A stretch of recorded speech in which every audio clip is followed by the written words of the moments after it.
Truth is a very ambiguous word. It is a difficult concept to explain. Everyone has convictions they swear are the truth. But among countless differing ideas, what is really true?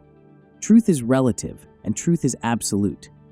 It passes through many evolutions in the relative stages before it reaches the absolute state. For example, two people are discussing a business venture. One makes a proposal that is sure to bring success, and the other person makes a counter-proposal that accomplishes the same goal but has additional advantages. Then a third person comes along and has an even better idea. Each method was true in its own right, but in a relative sense.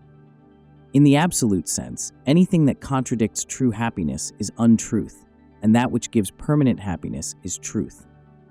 Permanent happiness refers not to the temporary thrill that comes with material success and pleasure, but to the joy found in the soul's attunement with God. By this standard, you can judge any action you perform by its projected end result, whether or not that action will promote lasting happiness. The ultimate truth is God, and God is the ultimate truth. The universe is upheld by this truth through the operation of the Lord's cosmic laws. These laws are basic truths that are eternal and not subject to man's manipulation. For instance, the absolute truth is that since God is templed in every creature, it is wrong to kill or to harm another.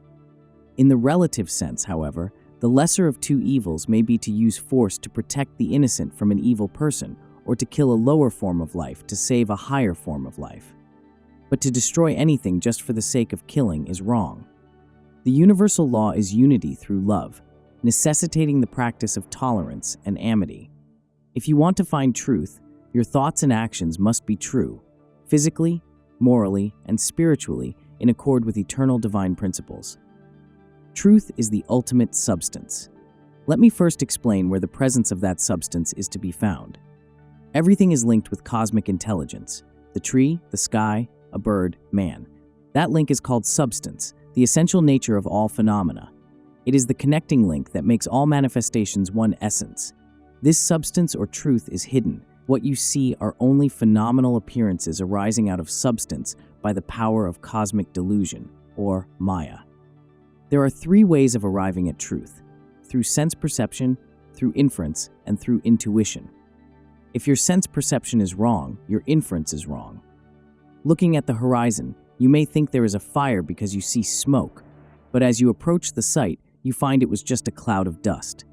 To apprehend the truth of anything, you depend on your sight, hearing, smell, taste, or touch, plus the power of the mind. These, however, cannot be ultimate proof of the truth, because if the senses lie, the mind will lie. Your mind draws its conclusions from what the senses perceive, and the senses are extremely limited. Jesus therefore conveyed truth to the masses in parables, because they seeing see not, and hearing they hear not, neither do they understand. The ears are tuned only to certain rates of vibration, the highest and lowest sounds your ears cannot catch. If the power of your hearing were sufficiently increased, you would hear the magnificent sound that the universe is making as it rolls along through space. Everything is in motion, and that motion is accompanied by sound. Nothing is at rest, except in that transcendental sphere of spirit where there is no vibration. Right within your body, you can hear those vibratory sounds of creation, manifestations of the omnipresent Om or Amen. But being of a higher rate of vibration, those finer sounds are audible only to your astral ear, the subtle power that provides the gross sense of hearing to your physical body. Similarly, if the power of your eyes were increased, you would see all kinds of different lights. Your physical eyes show you only a very limited scope of light, but your spiritual or astral eye sees the true nature of all things as images composed of God's creative light. Your whole body, which you perceive as solid flesh, is nothing but electromagnetic waves. Dr. Kreil has shown that the brain of a dead calf, and also that of a dead human being, emanates a great amount of electric rays. Ordinarily, when you close your eyes, you see only darkness, but with spiritual development, you will see wondrous lights.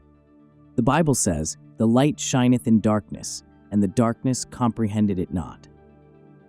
These are fundamental truths that you do not perceive because your senses are all tuned only to a limited range of gross vibrations. So how are you going to find the truth, the reality that lies behind what the senses perceive? You cannot do it by your rationalizing mind, because your mind falls victim to the senses.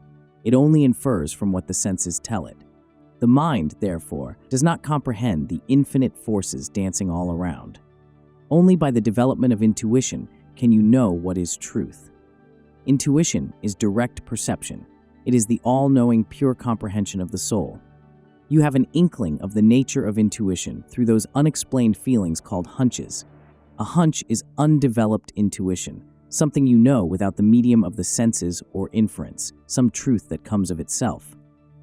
You may be sitting quietly, and for no reason, think of someone you haven't seen or had contact with for a long time, and then suddenly he arrives, or you hear from him.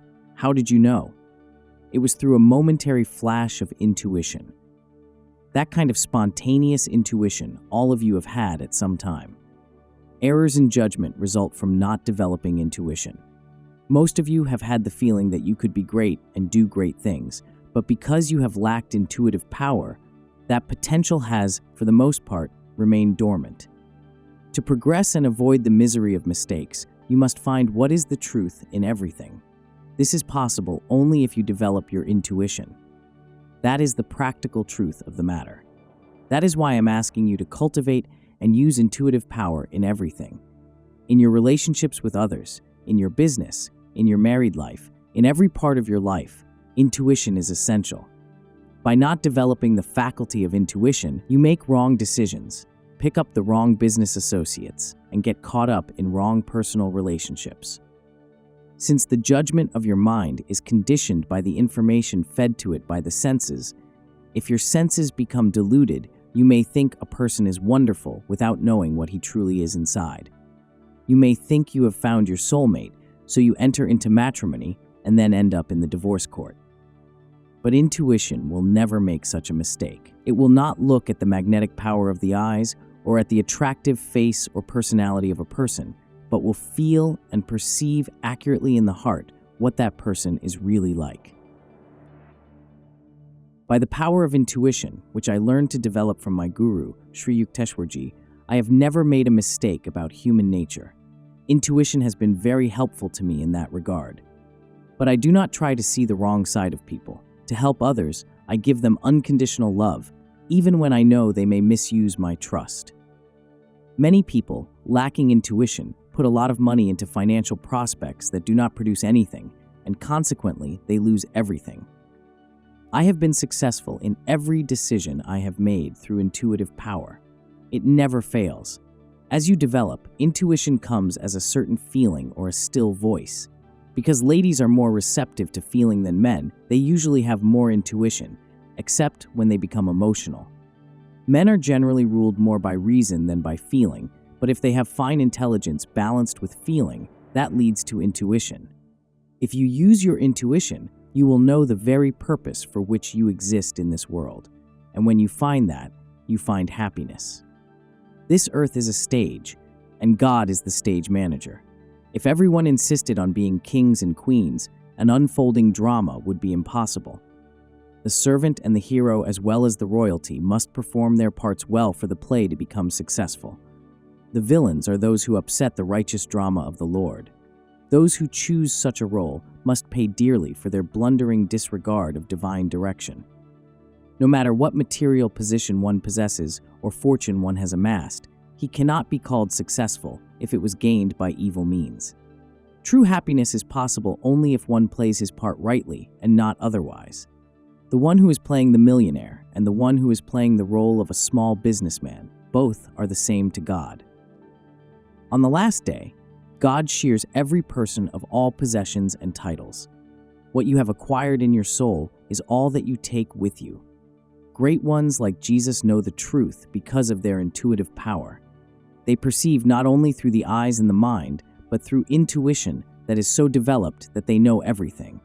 Jesus, who lived such a pure life, knew he would nevertheless be betrayed and crucified. But he also knew he would be ultimately in the arms of immortal God. So we are all the children of God, sent here to play our part. It is not the part, but how we play it, that concerns God. Never be discouraged when your role is difficult. When you are through with your acting, you will be received as a child of God. Until then, you will not be wholly free.